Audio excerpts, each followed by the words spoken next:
Hello students, my name is Dr. Alice Mani. I will be imparting lessons on business law, course 306. I am the resource person for Mahatma Gandhi National Council of Rural Education. I will be imparting lessons on business law. This is part of the BBA Rural Management course. This course is divided into 4 units. You will have 16 modules covering the syllabus. The 4 modules will be, the first module is an introductory chapter. Second chapter is various acts. The third is Sale of Goods Act, and the fourth and last chapter is Consumer Protection Act 2019. We will begin the first unit, which is Introduction to Business Law and the Indian Contract Act. This unit will be covered in 3 modules. The first module will look at the introduction to law, business law, and the sources of business law. The second module will cover the 10 essential elements of a valid contract. And the third and last module will cover the types of contracts. This is module 3 of chapter 1. It is titled Types of Contracts. So let us study in detail and understand the types of contracts to reduce mistakes while entering into contracts in the official capacity or personal dealings. As already mentioned, this lesson is an introduction to the types of contracts and has been structured to cover 4 broad areas in the following way. First, I will introduce the classification of contracts based on the point of view of enforceability. Second, we will learn the types of contracts based on mode of creation. The objective of the third module is to learn the types of contracts based on extent of execution. The fourth and last module will cover the types of contracts based on the basis of performance. At the end of this lesson, you will be able to understand the types of contracts based on the view of enforceability, mode of creation, extent of execution, and performance.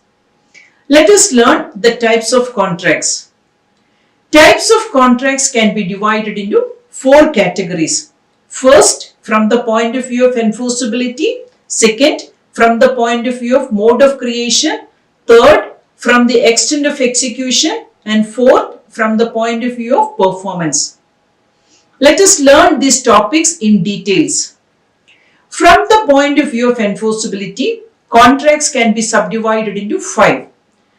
The subdivisions are valid contracts, voidable contracts, void contracts, unenforceable contracts, and illegal contracts. Let us understand these contracts in details. Let us learn about valid contracts. What do you think about valid contracts? You know that if a contract fulfills all the 10 essential elements, then it becomes a valid contract. For example, when we take a housing loan, we have to sign a contract with the bank. It will be a valid contract to avoid future complications. The bank will include all the terms and conditions like mode of repayment, duration of loan, guarantors to the loan, security for loan, rate of interest, consequences of delaying payment, procedure for closing the loan, etc. Can you think about other valid contracts?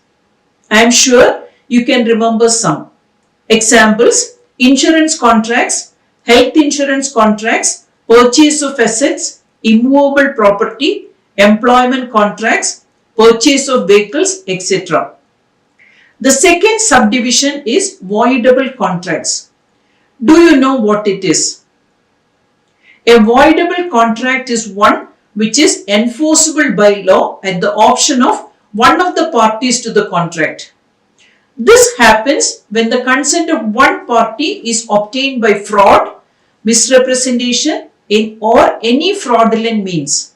For example, let us assume Mr. A is not the owner of a property and he forged the documents to get the ownership of it. Then he sold the property to Mr. B. Mr. B, without knowing that the documents are forged, bought the property. When Mr. B comes to know that Mr. A is not the actual owner, he can cancel the contract. So Mr. B has an option to consider this contract as voidable. Since Mr. A obtained his consent by fraud. The third subdivision is void contracts. Now, what is the meaning of void contracts? The word void means not binding in law. Void contract means a contract which has no legal effect at all. For example, contracts entered into by minors, bankrupts, lunatics, etc. are all examples for void contracts. The fourth subdivision is unenforceable contracts. An unenforceable contract is one which is valid but is not capable of being enforced in a court of law due to some technical defects. The technical defects can be absence of writing, registration, requisite stamp duty, etc. For example, if the lease agreement is an oral agreement, it is unenforceable. To make it a valid document, it should be written, signed by parties and registered. The last subdivision is illegal contracts. These are agreements which are against the law, that is, in violation of law. As per the Indian Penal Code, threatening someone, killing someone, damaging someone's property, etc. are all acts against the violation of law. For example, if two parties enter into contract to kill someone, it is an illegal contract. As per the second category of classification, types of contracts can be divided on the basis of mode of creation. Accordingly, contracts can be subdivided into three, that is, express, implied, and quasi or constructive contracts. Let us learn about these contracts in details. Express contracts are quite common in our day-to-day lives. What is express contract? Express contracts are where an offer or acceptance is made in the word spoken or written. Here, parties do not make registered and signed agreements. For example, if you want to buy a washing machine, either I will go to a consumer durable shop or from the online platform select one as per my requirements and preferences. Then negotiate for the price. If it is acceptable to both the parties, the deal is closed. This is an example for express contract. An implied contract is understood from the behavior of the parties and it is not expressed by words spoken or written. For example, the act of getting into the bus is an offer by the passenger to travel, subject to the company's rules regarding the payment of fare. When the driver stops the bus for the passenger and if the conductor permits him to enter the bus, that is the acceptance of the offer. This is the same case when a taxi driver or auto driver is taking a passenger for a trip. Similarly, if you travel in a flight or train, there is an implied offer and acceptance. There is no need for more communication. It is implied from the conduct of the parties that there is an implied offer and acceptance. There is a famous case to explain implied contracts. The case is Upton Rural District Council versus Powell. Have you heard about this case? Let me explain it for you. This case happened in 1942.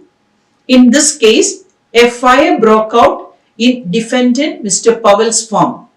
He believed that he is entitled to free services of Upton Fire Brigade and therefore called them for help. Actually, Mr. Powell was not entitled to get the services of Upton Fire Brigade as it was outside their service area. Mr. Powell was entitled to free services of Pershore Fire Brigade. Since Mr. Powell has called for the services outside his service area, the Upton Fire Brigade expected payment for their services. Mr. Powell refused to pay and a case was filed. The court held that it is the liability of the owner to control the fire in his farm. The fire brigade went to Mr. Powell's farm thinking that they will get payment for their services. So the court held that Mr. Powell is under an implied contract with Upton Fire Brigade and asked to pay for their services. Thus, the court held that the services were rendered on an implied promise to pay for them. We can take some examples for implied contract from our day-to-day lives. If you visit a restaurant and orders food, the restaurant will serve you food. But there is an implied acceptance that you will pay for it. Similarly, imagine an ambulance is taking the patient to a hospital emergency ward. There is an implied contract between the patient and the hospital that the patient will pay for the hospital services. Similarly, at the railway station, a porter takes the luggage of a tourist even without asking him. If the tourist doesn't want the porter to carry his luggage, he has to stop the porter then itself. If not, there is an implied contract between the porter and the tourist. Hence, the tourist has to pay the porter's charges for carrying his luggage. The third subdivision is the quasi or constructive contract. A quasi contract is based upon the equitable principle that a person shall not be allowed to retain unjust benefit at the expense of another. I will simplify this. Imagine you lost your dog and you announced a reward of 1000 rupees to the finder if he will return the dog to you. There is no agreement or contract between the parties. But if the finder of your pet dog returns the dog to you, then he will get the reward of 1000 rupees. This is the quasi or constructive contract. As already mentioned, in quasi contracts, there is no offer or acceptance between the parties. If we examine the important case decisions, we can see that under certain circumstances, court creates contracts between parties artificially and thus binds over the parties. Such contracts which are created by virtue of law are called quasi contracts. For example, when one party supplies necessaries to the other without request, a quasi contract comes into effect. This was established in Chawla versus Cooper, 1844. In this case, a miner's husband passed away, and since she contracted undertakers to organize the funeral, they paid for all the funeral expenses, but she refused to pay for it. She claimed that being a minor, she has no capacity to contract. The undertakers later sued for the expenses incurred. The court held that when the person who has furnished such supplies is entitled to be reimbursed from the property of such incapable person. Quasi contracts are based on the equitable principle that no man should grow rich out of another person's loss. Therefore, liability in case of quasi contract is based on the principle of unjust enrichment. It essentially means that no man should just unjustly be enriched at the cost of another person's loss. Let us look at the features of quasi contracts. The two features of quasi contracts are the following. First, the origin of quasi contract is not based on offer and acceptance. Second, it is based on justice and equity linked to natural justice. In short, we can say that a quasi contract is not an actual contract, but it is a legal substitute formed to impose equity between two parties. The concept of quasi contract is that a contract should have been formed, but in reality it was not formed.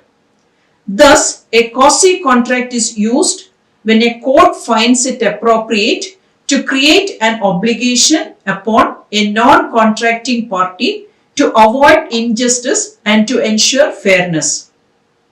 Thus, quasi-contracts are fictional contracts created by courts for equitable and non-contractual purposes. The next category of classification of contract is from the point of view of execution.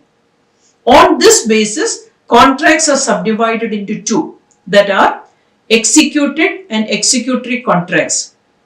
A contract is said to be executed when both the parties to the contract have completely performed their share of obligation and nothing remains to be done by either party under the contract. This is a simple concept to understand. In the case of cash sales, both the parties have completed their share of obligation. Thus, cash sales are the best example for executed contracts. Executory contract is just the opposite of this concept. A contract is said to be executory when either or both the parties to the contract have to perform their share of obligation or there remains something to be done under the contract by both the parties to the contract. For example, in the case of a credit sale, both the parties to the contract have to complete their share of obligation. Therefore, credit sales are executory contracts. In a credit sale, the payment may not have been fully made, or the sold items may not have been delivered to the buyer. The last category of classification of contract is on the basis of performance. On this basis, contracts are subdivided into two, that are unilateral or one-sided and bilateral or two-sided contracts. Unilateral contracts are also known as executed consideration. Similarly, bilateral contracts are also known as executory consideration. In case of the unilateral or one-sided contract, one party to the contract would have performed his share of obligation at the time of its formation itself. The obligation will be outstanding only against the other. For example, in the case of finder of lost dog, he has completed his share of obligation. The owner of dog has to give the reward. Thus, it becomes a unilateral contract. We come across advertisements like a reward for finding lost goods, valuables, jewelry, property documents, dogs, vehicles or children. When a stranger finds the lost item, he has completed his share of obligation. Now, the advertiser has to give the promised reward to the finder of the lost item. Thus, one party has completed his share of obligation by completing his act. This is the reason why these contracts are also called executed consideration or unilateral consideration. In the case of bilateral or two-sided contracts, both the parties have to complete their share of obligation at the time of formation of the contract.